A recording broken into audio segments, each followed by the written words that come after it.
Coming to you from Orange County, California, this is the JuggLife podcast with Max Ada and Chad Wesley Smith.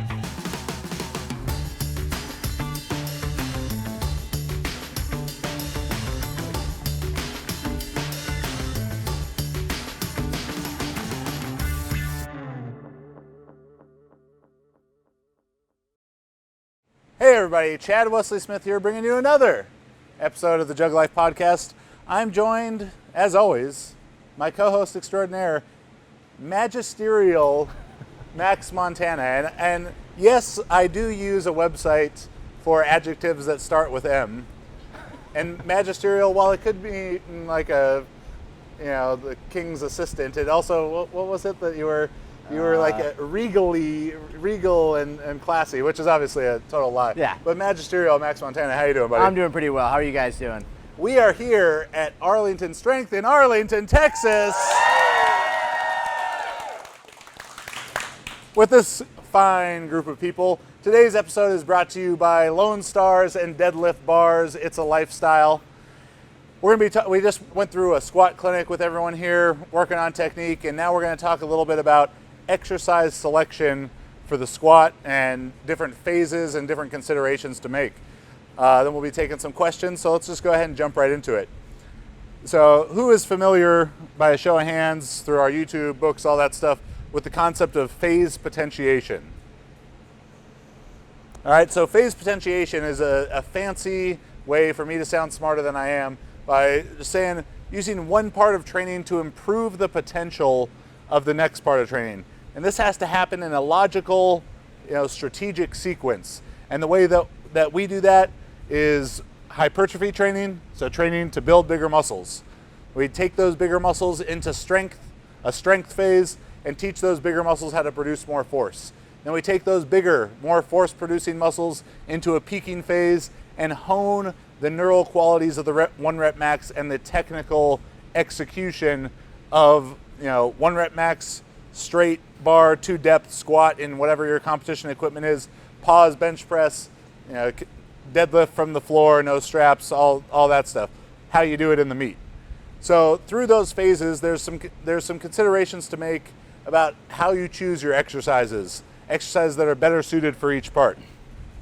So during hypertrophy, what we're trying to do is add volume, and we're trying to overload your volume, generally in the range of about 60 to 75% intensity for sets of 6 to 12 reps. And the more work you can do in that range, the more muscle you're going to be able to build. And the principle of overload, principle number 2, our second most important priority in the scientific principles of strength training, which read the book, watch the video series, a lot of info there, a lot more than I can talk about today. But principle of overload dictates that training must be challenging enough, stimulating enough to drive adaptation. So heavy enough to cause strength increases, voluminous enough to cause muscle gain, and that it must get harder over time. So in this hypertrophy phase, we're going to do more volume, more volume, more volume. And you can achieve that several different ways. You could do the same sets and reps with more weight. You could do more reps per set for the same number of sets and the same weight. You could do more sets at the same weight and the same reps, or a little bit of a combination of 2 or 3 of those.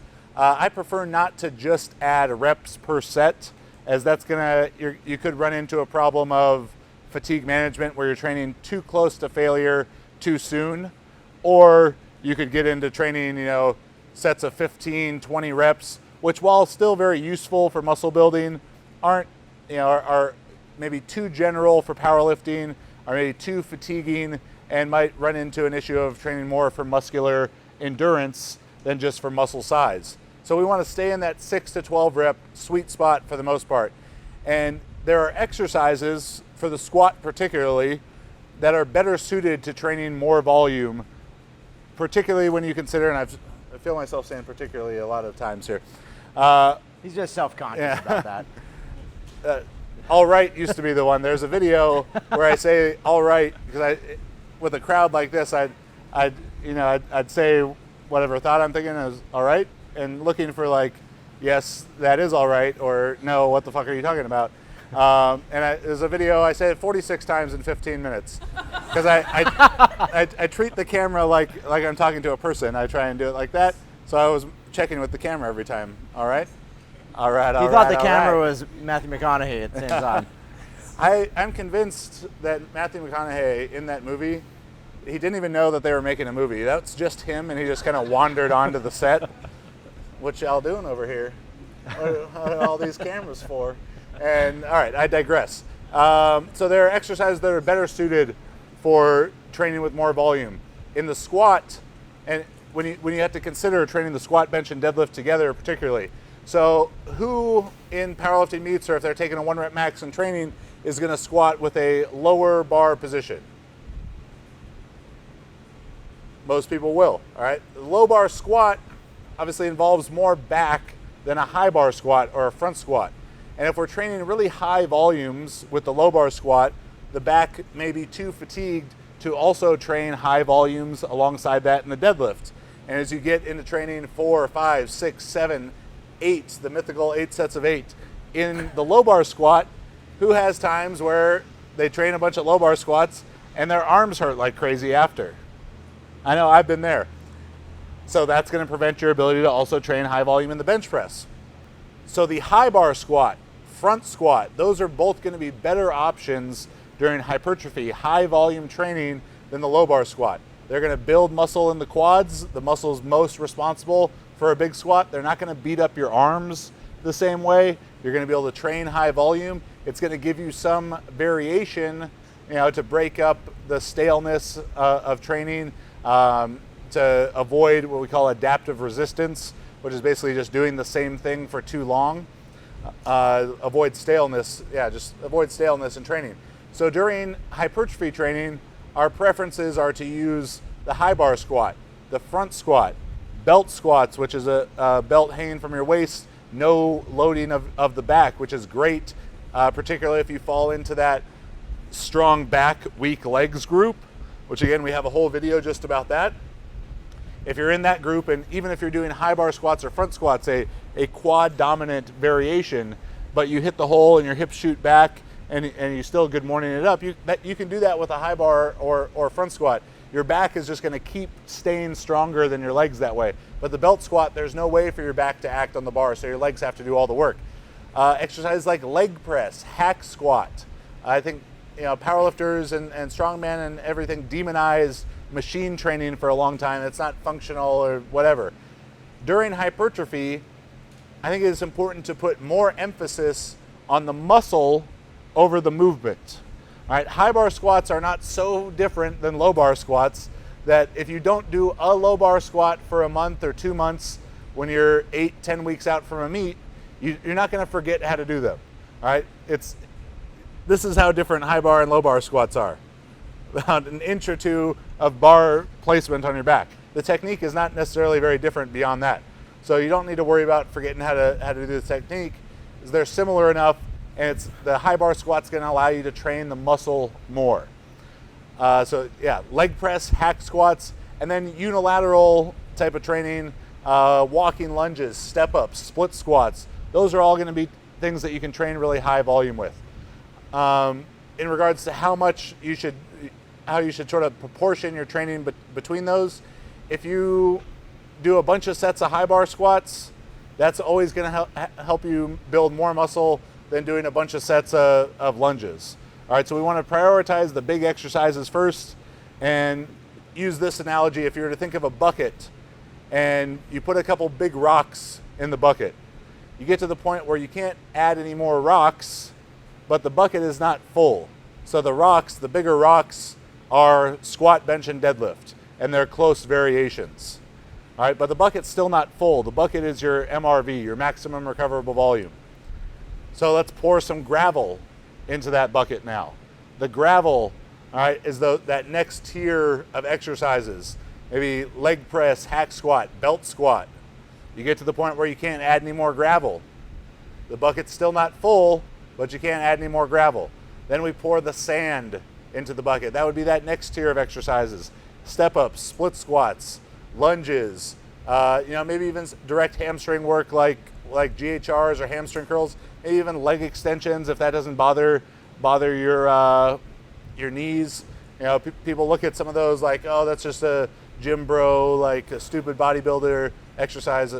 Well, bodybuilders have really fucking big muscles, so you know, you can do those exercises to make a bigger muscle and then use it, you know, functionally or specifically towards your sport in the later phases. So again, we're trying to overload volume, more volume from one week to the next. You can achieve that a lot of different ways.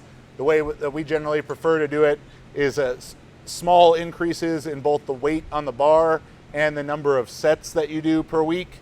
You know, finding that sweet spot is some trial and error.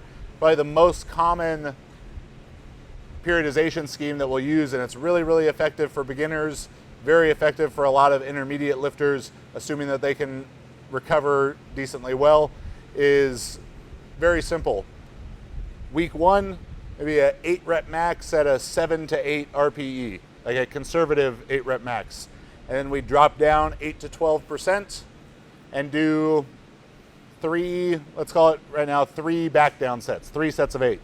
The next week, 8 rep max at an 8 to a 9 RPE. So a moderate 8 rep max. Then we'll add 1 back down set. So now it's 4 sets of 8 back down sets. Week 3, 8 rep max at a 10 RPE. Absolute 8 rep max. That's the time to set a PR. Now 5 sets of 8 back down sets. Then take a deload. Then if you're gonna go another hypertrophy block after that, you could start 8 rep max again, but start at 4 back down sets. So you go 3, 4, 5, deload, 4, 5, 6, deload, with those increasing 8 rep maxes from week to week. We have a video called Selecting and Progressing Weights. Very, very important skill, and I think as people become more advanced lifters, they get better and better at it, of strategically selecting weights from week to week, because people, they get ambitious and they want to set a PR in week 1. But you know what's going to happen then? You're going to accumulate too much fatigue too fast, and by the time you reach week 3 or week 4, you're actually doing a lighter weight because you're too beat up or you're too tired. So start low, give yourself room to build through the weeks into the deload. Moving on to the next phase, strength. This is where we're taking that bigger muscle that we built during hypertrophy, teaching it how to produce more force. So in the strength phase, we have to overload intensity. You have to put a heavier weight on the bar to get stronger and stronger. Well, now we're getting closer to competition, so specificity, what you do in a meet, is more important. So while we were prioritizing movement or muscle over movement in hypertrophy, now the movement is going to become more important. Not that you have to only do your competition technique, that would be for peaking, but it can now be a mix between high bar and low bar. Typically I would have someone do 100% high bar squatting or 100% not low bar squatting during hypertrophy, and then as we get into strength, it's maybe 50-50, 70-30 to low bar, depending on how their arms can tolerate it, depending on how long the training cycle is. But now we're going to be putting more low bar squatting in and focusing on not necessarily doing more sets every week, but doing more weight for the heaviest set or a higher average weight through your top sets. There's so many different ways to organize this that are all effective. I can't lay them all out right now, but if we were to stay with that same theme that we're using of the increasing 8 rep maxes with increasing number of back down sets, when we reach the strength phase, we want to take the reps down more the 3 to 6 rep range. 75, maybe up to 90% intensity is going to be appropriate now. That's going to be the sweet spot for strength development. So now let's start out with a 5 rep max in week 1. We're going to do a 5 rep max, and you can do a lot of back down sets there. So maybe we drop 10 to 15% off of that and do 5 sets of 5 after. The next week, a heavier 5 rep max. We still started conservatively in week 1.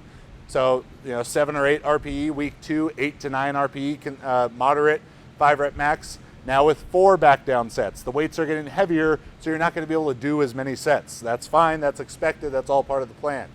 Week 3, 5 rep max at 10 RPE. Set a PR, 3 back down sets. Very simple, very effective strategy. That would move us on to the peaking part of the program. The peak is right before the meet. This is about developing technical prowess and the neural qualities of the 1 rep max. So you gotta handle heavy weights, 90% plus. Maybe if you're a very advanced lifter, 85% plus, just because your weights are more fatiguing, so you could get away with a little bit lower percentage. Now the only thing that matters is the competition exercise. Any variation you do would be for maybe 1 or 2 extra sets, maybe some belt squats because you can't tolerate as much low bar squatting and your arms get beat up, but you still need stimulus in your legs. So now it's just about competition exercise. If you put knee wraps on, peaking, you definitely want to have them on. You probably want to have them on for your top sets, your heaviest work during strength as well, depending on how good you are in your wraps, how comfortable and accustomed to them you are. So again, the peaking, it's just about the competition exercise. But when you load the exercise so heavily, 90% plus, now that generates a lot of neural fatigue. All right, neural fatigue is the slowest to decay. So it's if you were squatting 2 or 3 times a week during hypertrophy or strength, all within those overloading parameters, the percentages and sets and reps that we talked about, it's going to be very difficult for you to continue doing that during peaking because the neural fatigue won't be decayed in time. But with the goal of technical prowess in mind, we can't just go to squat 1 time a week during peaking because that's not enough practice. So now you're going to have your peaking, your heavy overloading session, and maybe 1, 2, 3 extra technique sessions, which would be like 60 to 80% for singles and doubles. Not hard enough to generate more fatigue, but heavy enough so you can feel your technique. And what I suggest to people in those technique sessions is to find the lightest weight that you can feel your technique at. And the more advanced you become, generally the lower percentage that will be. Because if you squat 500 pounds and you put 135 on your back, you kind of just go up and down and you can't really tell, was I too far forward? Where's the weight in my foot? You can't feel it. But if you can feel that at 315, that's great. If it takes you to 405 to be able to feel that and get good quality technical work in, that's not quite as good because you won't be able to do as many sets and reps there without introducing more fatigue. Does that make sense? Last note I want to have about that is the concept of mechanical overload. All right, we talked about the principle of overload, training that's hard enough to drive adaptation and must become harder over time. Mechanical overload is the use of exercise variations for you to handle supramaximal loads, over 100%, more weight than you can lift on your own. The ones that I really like for the squat would either be the reverse band squat, so bands coming down from the top of the rack to assist you out of the hole, or a very simple exercise called a walkout and hold. Either way, when you're doing these, 5 to 25% overload, so 105 to 125% of your max is sufficient for this. The stronger you are, the lower on that scale you'll be. If you squat 600 pounds, doing a 25% overload, so putting 750, thank you, 750 on there, you're going to be shot for 2 weeks. Your nervous system's going to be destroyed, your back's going to hurt, knees going to hurt, everything is going to hurt. But if you squat 225 and you do it, and you only did a 10% overload, so you're putting 245, 250 on there, that's not really going to feel it's not going to feel like that big of a difference. So lighter weights you're lifting, higher percentage you can overload. We don't want to get into a 50% overload. It might look really cool to get the thickest bands from Rogue and hang them from the top of your rack, and you did 200% of your max, and everyone went on your Instagram and like, oh my God, bro, you're such a beast, that was so badass. And you put the video on YouTube and you don't say that it was reverse band, you just title it like 600 pound raw squat and your PR was only 300, and then people watch it and they're like, oh, what the fuck is this person doing? And when you're selecting those weights, remember that training doesn't happen in a vacuum. What you do today affects tomorrow, affects the next day, affects so on and so forth. So if you have this hugely stimulating, hugely fatiguing session, how do you feel after that? The next day, 2 days later, you feel like shit. You're tired, you're run down, weights feel heavy, and while you might have had a great squat workout because of it, if it makes you have a bad bench workout and a bad deadlift workout subsequent to it, that's probably not the best thing for your total, and that's what powerlifting is the biggest total, however we combine 3 lifts to get there. All right, so I hopefully haven't confused you all too much. So let's go ahead and get to the Q&A. Anything I just talked about, anything we haven't talked about, anything we talked about today, or just anything you're wondering about. So, given that structure you laid out, how would you lay out your training in a given week with bench and deadlift, given the same principle? Yeah, so there's tons of potential ways to effectively lay out training. I'd say the most common way that I organize a week of training for people is we put our primary squat days on Monday and Friday, our primary bench days on Tuesday and Saturday, and our primary deadlift day on Wednesday. And then we'll typically add smaller sessions on top of that. The smaller someone is, both in height and weight, the less experienced, the less strong they are, they'll be able to do more and more frequent training. So almost everyone I train has at least another moderate deadlift, a smaller deadlift workout after those Friday squats. A lot of female lifters I coach on that day 4, Thursday, usually we'll have another bench workout. Some people could even go a small bench workout on Monday, a bigger one on Tuesday. Maybe we add a little bit of squat related work after Wednesday's deadlifts, but there's a nearly endless amount of ways to organize it. The principle of SRA video on YouTube will go more in depth on that.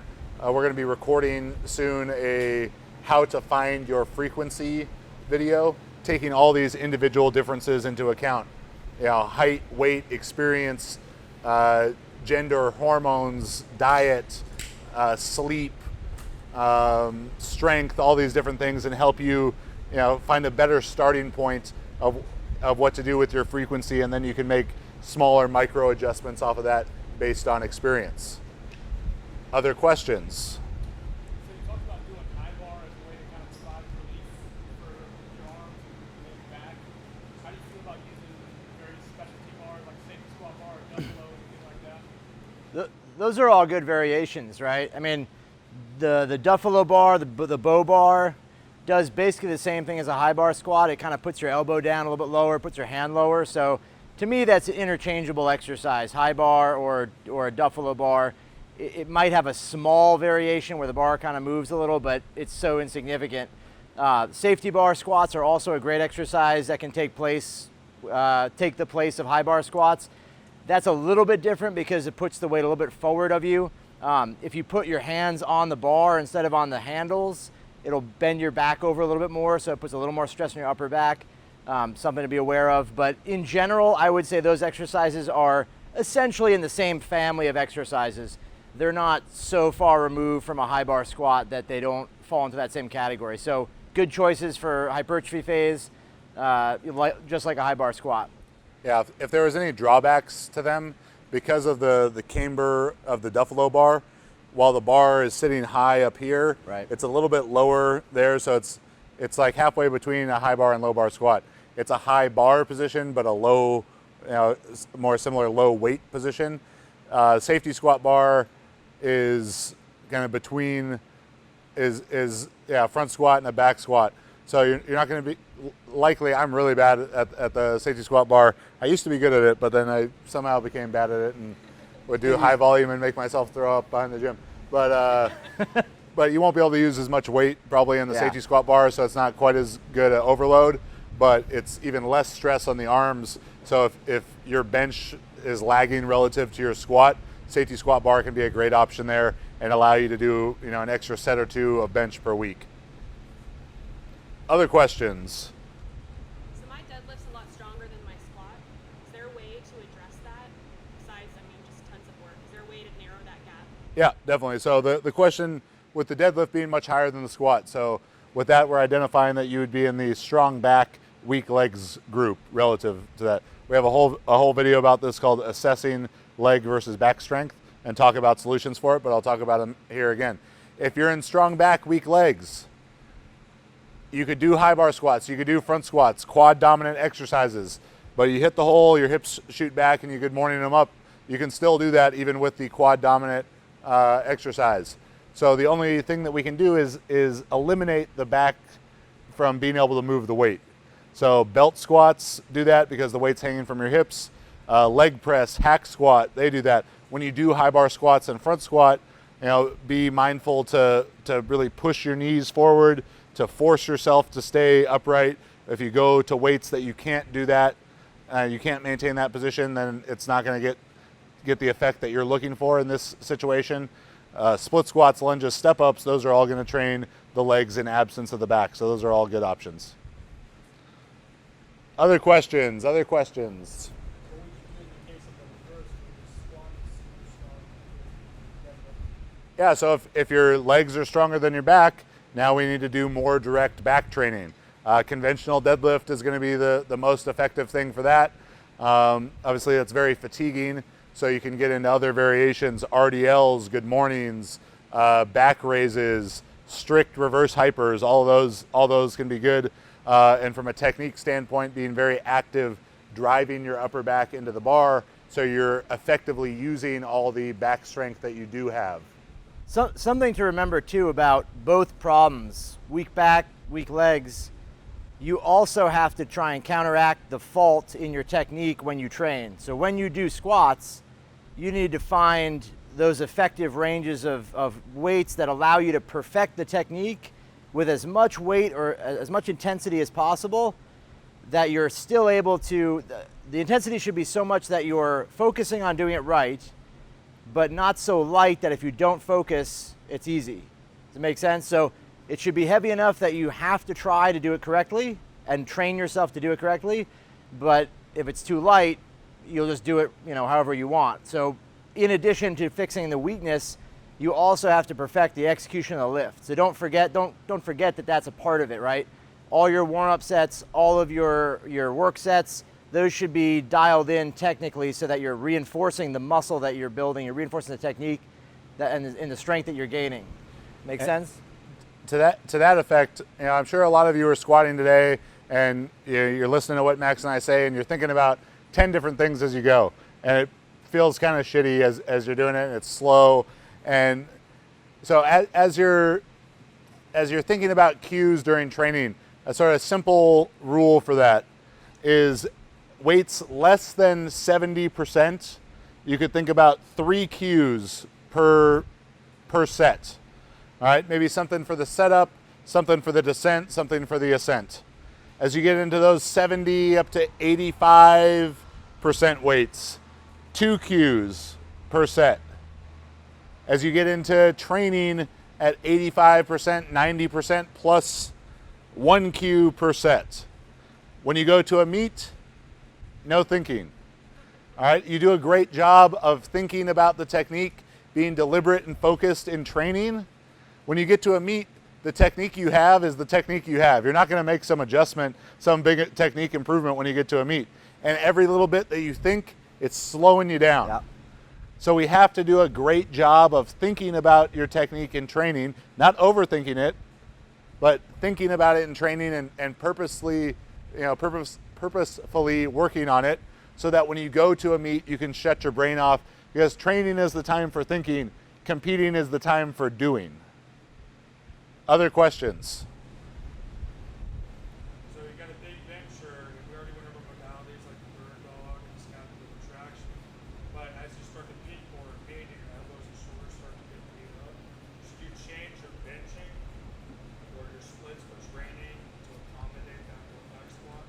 So the question is, as your arms get beat up from the squat closer to a meet when you're doing more low bar, how can you adjust your bench to work around that?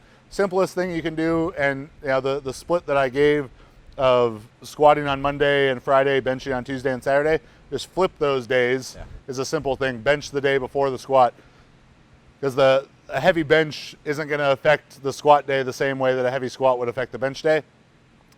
As you get closer and closer to competition, you don't have the luxury of adjusting volume up and down because you really feel beat up that day or something. You got to get the work done that you got to get done. So then we're going to get into using more, passive modalities like maybe grassed in, active release. The whole time be proactive and preemptive in doing shoulder mobility, during hypertrophy and strength phases. So you've got great scapular control, and when you get set up for the squat, you're not having to kind of wedge yourself in the same way, but you can actually move properly into the position. But if you're having to finish a squat session and slap ice on your elbows right after, so be it. You don't want to become reliant on that and NSAIDs and stuff for months at a time. But if it's a couple weeks here and there, that's the life you've chosen, to lift very heavy weights. So Mind over matter. yeah. If you don't mind, it doesn't matter. So if somebody has equally balanced legs and back, what would be a normal ratio for their deadlift, maybe conventional deadlift to like regular squat? Because to me, from what we were talking about, if you have a big deadlift, it sounds like you have a stronger back. If you have a big squat, it sounds like you have stronger legs, and kind of knowing what the normal range might help guide hypertrophy. So that's the simplest way to assess it. The question is, how do you know if you're balanced leg to back strength? Real simple way would just to put in like your Wilks points for the bench and the squat, and see them there. There's a lot of factors to consider besides just the number on the bar, because you could have someone with a great deadlift build whose deadlift is much higher than their squat because their arms are long and their waist is small, not because they necessarily have a very strong back compared to their legs. So extreme body types aside, and you could have someone with a super strong back and they can't reach their hand into their own pocket. They're probably not going to have a very big deadlift. They're not going to have a very big deadlift. As you become more advanced in size into the superest of weight classes, it's very rare to see big supers with deadlifts higher than their squat. My best squat in sleeves is 937, and my best deadlift is 815. Now, yes, my legs are stronger than my back, but if there was someone who weighed 165 and their squat was 100 plus pounds higher than their deadlift, that would be clearly indicative of, oh my God, does this person even have a back? I haven't really looked into like calculating that ratio at the different weight classes and stuff. Yeah, but I mean, there's probably some data, but the reality is like it's not for my money, it's not super important that you have a certain balance. The whole point of understanding weak legs versus weak back is so you can target the areas that you're going to have to work at right before you even start training. Like, we can look at somebody and assess them and say, oh, okay, this guy, I know the selection of exercises, where things need to go to develop the squat, right? Because you can tell a lot by watching the squat happen, that generally the strong legs, weak back person, because both of them are going to miss the lift 2 to 5 inches above parallel, and that's sometimes just depending on how tall they are. But that strong legs, weak back group, which Max and I both fall into that. Max might be the most like that ever, in that he had front squatted 250 kilos and couldn't deadlift 250 kilos at the time, right? Yeah. But if you have someone, and we talk about this in the assessing leg versus back strength video, and show some different examples, who hits the hole and is very fast for the first few inches out of the hole, and then the lift comes to a very rapid stop. Like, they explode out of the hole, and 2-3 inches above, they hit the wall and it's over. They're not there grinding against the weight. They just hit the hole and they're going back down, and the spotters are grabbing the bar, hopefully. That is strong legs, weak back. Strong back, weak legs, they're maybe a little bit slower out of the hole, but as they get to that sticking point a few inches above parallel, are generally able to fight against the weight a lot longer because their back is strong in that position, and their back just kind of runs out of energy because it's not being used quite in the right sequence. But as you watch a squat happen, that's typically what it's going to look like. Strong legs, fast out of the hole, hits the sticking point, and the lift is over very quickly. Strong back, slower out of the hole, able to fight against it. If it's light enough, they can good morning their way through it, and if it's not, they can't. What movements do you find most beneficial for Brazilian Jiu-Jitsu? What movements do I find most beneficial for I Brazilian know. Jiu-Jitsu? Brazilian Jiu-Jitsu. So I've only been training Jiu-Jitsu myself since about September of last year, but I did have a lot of experience before that coaching Jiu-Jitsu, really high-level guys, Romulo Barral, Kyron Gracie, Victor Estima, Felipe Pena, back when Felipe Pena was a purple belt, like 19 years old, coming in, he won purple belt worlds. He'd come from Brazil for like 6 weeks. Next year came for Worlds Camp, brown belt, won brown belt worlds. Now he's the best in the world, ADCC champ. As we look at the movements that are really important, it's kind of, think of it as movement categories of hip extension exercise, probably the most important. Upper body pulling exercise, the next most important. Squatting movement, the movement category of squat related exercise, third most, and upper body pressing, the fourth most important. What exercise you actually do within that category is going to have to do a lot with preparedness. In an ideal world, if I had to pick one exercise for each of those categories, conventional deadlift for our hip extension exercise, bent over rows as the back exercise, high bar squats for the squat exercise, and bench press, maybe a neutral grip bench press for the pressing exercise. But injury history, different stability issues, mobility issues are gonna change things all along the way for different people. So think about the movement category more so than a specific exercise. Beers with Chad 13 maybe. It's called CWS and BJJ. Listen to that one, and I talk about it more there. When you were laying out the hypertrophy strength and peaking phases, is there a certain ratio you like to follow, or is it dependent on many factors, what factors you consider? And if you run multiple in a row, for example, on a hypertrophy, do you like to switch exercises after each like 4 week block, or do you like keep the same if they rest, or what factors you consider there as well? Yeah. So the question is about proportion of the phases. How much hypertrophy, how much strength, how much peaking. The first thing that has to be considered in that is the competition calendar. It's going to change. It's going to change the answer of how many weeks of hypertrophy you should do if you're 12 weeks out than if you're 30 weeks out. So let's talk about it as maybe a percentage. You could train any of the phases, should be a minimum of 3 weeks. Strength and hypertrophy could go as long as 4 months. Peaking usually from 3 weeks maybe to 2 months. But in a proportion, beginners need the most hypertrophy. They're lacking muscle mass. So beginners want to take about 50% of their training towards hypertrophy. Then there'll be 35-ish% towards strength, and then a short 10-15% towards peaking. Intermediate lifters are going to put a greater attention towards their strength training. So there may be 30%, 30 to 40% hypertrophy, 50-ish% in strength, and the remaining in peaking. And advanced lifters, and there's a lot of different ways, what's beginner, what's intermediate, what's advanced. We can base that off of experience. We can base that off of how strong they are. If you watch Principle of Phase Potentiation video and Individual Differences video, I talk about that there. But from just experience, beginner less than 3 years, intermediate 3 to 6, advanced 6+.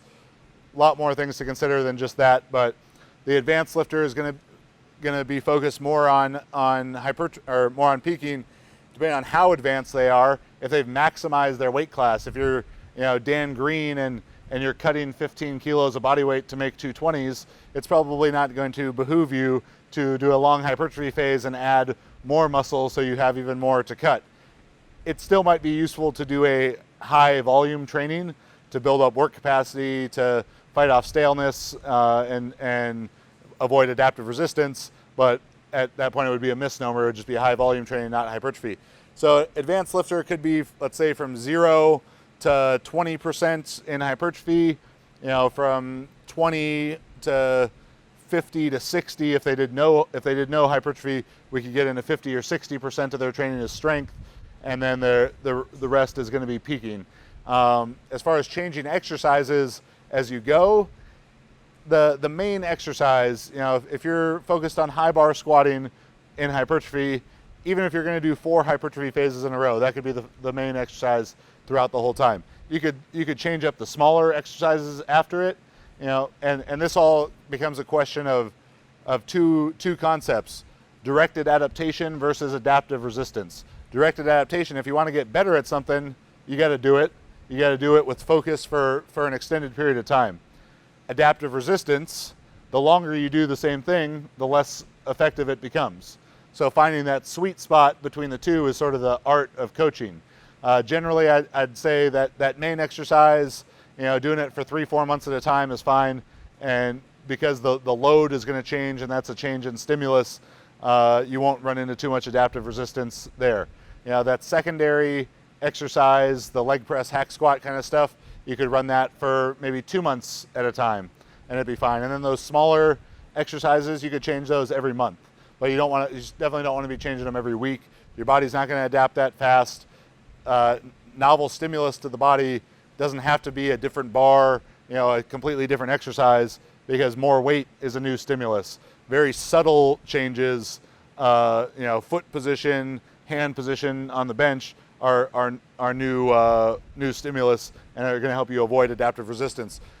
This kind of fear mongering of well, you're going to adapt if you don't change exercise every week. If I was in the equipment business, if I sold monolifts and reverse hypers and bands and chains and specialty bars for a living, you're damn right I would tell you need to do a new exercise every single week, and you need 20 different specialty bars to do it. But I'm not in the business of selling equipment. Notice the people that do tell you to do those exercises are in the business of selling equipment. But since I'm not in that business, I tell you that if my feet are right here versus right here, versus I go down slower, I stop at the bottom, I stop halfway up, I put the bar in front, I put the bar up on my back, I put the bar down on my back. That's a bunch of exercise variations. That can get you through years, if not decades, of training. And it all happened with one bar and the regular weights that go on the end of it. So I saved you guys like $20,000 on equipment. I'll put a tip jar over here for that. But yeah, the changes can be fairly subtle. But yeah, I think 4 months on the main exercise, 2 months on the secondary, monthly on the small ones. And you could keep the small one for 4 months as well. But if it keeps you more interested in what you're doing to change it, then go ahead and change it then.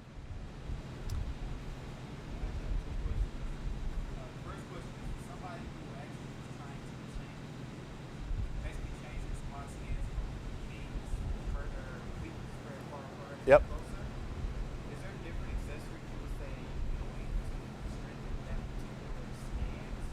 The second question is, in regards to bench press, what are the better accessories to help you with body? All right, so the questions were about making a stance change in the squat, widening your stance out, if there's different exercises to address that. I'll talk about just making technical changes in general.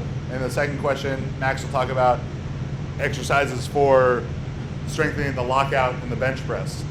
So for that first one, we're actually doing that exact thing right now with Marissa. She's trying to widen her stance out. Everyone watches the videos. Oh my God, her stance is so narrow. I think if you don't see her in person, yes, her stance is on the narrow side of things, but she's so small that it's not as narrow as it seems. She wears size 2.5 shoes, so she's basically a child. So while her stance is 5 feet, while her stance is narrow, it's not as narrow as it seems. We're going to make that change last year after Worlds, but the sciatica problems just didn't allow for that quality of squat training, so we couldn't make the change then, and then you just get into meet after meet after meet. So we're working on that change now. The exercises we're doing to work on that are, one, just squatting with a wider stance, a gradually changing wider stance. If you want to change bar position, you want to make any technical change, grip width, even a drastic thing like conventional to sumo, it's not going to be in your best interest to be like, all right, today I'm a conventional deadlifter, Next week, I'm putting my feet out, so I have to worry about the plates smashing them. But you know, you want to go modified, kind of close stance sumo, a little wider as you feel comfortable. You know, high bar squatter, a little lower as you feel comfortable. Widen the stance out gradually. Something that's very effective for technical learning in the squat is controlling tempo and pauses. Because the more time you spend in a given position, the better you know it, the more comfortable you're going to be in it, the stronger you're going to be in it. So right now she's doing 4 count eccentric, 1 count pause squats just each week, trying to, you know, half an inch to an inch wider on the stance. And she's not going to, you know, she's not going to end up out here. She's going to go from about here to here by the end of it. So it's a gradual change. So she's doing that with the regular squat, with her competition style squat, low bar squat. She's flexible, so her arms never bother her in that. And we want to change the competition technique. So we want to practice with that, even though typically we mostly be doing high bar at a time like this right after a meet. So slow eccentric, pause. She's doing that regular squat. She's doing that with goblet squats. She's doing lighter weights, you know, kind of 60 to 80, 65 to 85% weights. It's really going to be the sweet spot of all training, but particularly making technical changes. If it's too light, you know, it's just not going to carry over. You can't feel it right. If it's too heavy, you can't think about it. So that 60 to 80, 65 to 85% is the sweet spot there. She's doing leg press stuff, manipulating her foot position on there. And then because she's widening her stance out, I have her doing a couple sets of each the adductor and abductor machines every week. So, you know, really adductor strength, groin strength, and her stance isn't going to be so wide where that really comes into play, like her feet are all the way out at the edge of the rack. But yeah, adductor, abductor, groin, controlled tempo, pauses. That's gonna be your ticket there. As far as developing a better lockout in the bench press, my opinion, it kind of falls into 2 things you have to make sure you do. One is that you have to have complete development of all the upper body musculature. So it's easy for people to spend too little time devoting training to developing all the muscles in the upper body, your triceps, shoulders, pecs, using variations of exercises to augment that. And then the second is playing to the strengths and what's necessary in a raw bench. So raw bench, the faster you come off your chest, the higher your sticking point's going to be. So you have to develop tremendous power from your pecs, shoulders, obviously triceps, but primarily from the pecs, and a lot of it from off the chest. So in traditional, like doing your normal bench pressing, pausing for longer, pausing more often or on more reps. If you don't pause your reps in training, that kind of thing is a simple way to sort of augment that training. Just pause the first rep of every set. Right, is like always. a real simple rule of thumb. First rep of every set. By the time you get through a whole training cycle, you'll have paused enough. Right. Then in addition to that, the other exercises, I'm not a huge fan of doing things like 3-board or 2-board or board presses. Definitely not a huge fan of like doing a lot of slingshot bench pressing. And those are exercises that are kind of traditionally looked at as it's going to work my lockout, because raw benching is just so much a feat of coming off your chest with a lot of power. I really like something I've seen Chad do is Spoto presses, and Spoto presses are done where basically you bring the bar down to about an inch or 2 off your chest and hold and then press from there. And that creates a lot of extra tightness, a lot more time under tension. It's a good exercise for developing that. I like to have people do at least 1 or 2 variations in addition to regular bench pressing. So if you bench with a really big arch, then doing some kind of flat back bench pressing, right? So picking your feet up, either putting them on the bench. You can do that, you can probably do that with Spoto presses where their feet are on the bench. So something like that where you're taking your feet up, you're taking the arch out, so you're increasing the range of motion a little bit.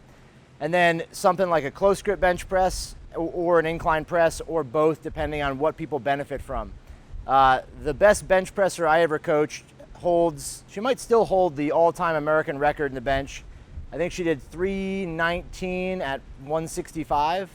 And she benched all of her bench presses with her feet literally like gently dangling on the floor, completely flat backed, and had tremendous power in her pecs and came off her chest really, really fast.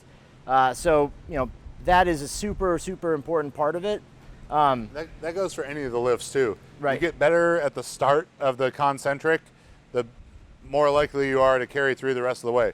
So you're faster, more explosive out of the hole in the squat, better off the chest in the bench press, better off the floor in the deadlift. You're more likely to finish the lift. Right. And as a total strategy, you got to look at what your weaknesses are, right? If it's purely a lockout problem, or it's that you haven't gained any new muscle mass in your upper body in 3 training cycles because you didn't do enough volume of bench pressing or accessory exercises to do that. And accessory meaning the big exercises, not the little gravel that we're filling the bucket with, but close grip bench presses, spoto presses, some incline press, to a lesser degree military press or a strict press. I think the higher the angle gets, the less transference there is to the actual bench press, but those are the big ones. Focus on those and make sure that you're both, one, gaining body weight, you're developing power off the chest, and you're doing the exercise in a way that allows you to maximize development of the pecs. You had a question? Yeah. Yeah, so my question was, get a lot of prior military coming in and collapsed arches, orthotics, fasciitis. So should they squat with the orthotics? Should they get some shoes, orthotic shoes? How do they get the 3 points of contact? Is they're having trouble, Yeah. So the question, you got screwed up feet, collapsed arches and flat feet, whatever, from whatever background it is. I wouldn't suggest squatting with no shoes on because it's just going to be too intense of loading. But in the warm-ups, that's where you're going to be able to address things, doing barefoot type of like toe, what's the toe, like dexterity kind of exercises where they're spreading their toes apart, clenching in, spreading apart. You could do that anytime you don't have your shoes on. Doing individual toe dorsiflexion, like just grabbing the big toe and pulling it up, the next toe, pulling it up, going through like that. Maybe doing some goblet squat type of stuff early in the training in bare feet could be appropriate, and trying to reestablish the positioning then. But when they get to actually squatting, if the Olympic lifting shoe and the orthotic insert is what allows them to be in the best position they can then that's what they gotta wear then. So I'd try and fix it away from the main part of training with the corrective exercises, and then get the best that they can in the main stuff. So let's take one more question. I know it's a lot of pressure. You have to have a really good question. Well, there's a few options. Who feels like they have the best question? He's raising his hand the highest. He must have the best question.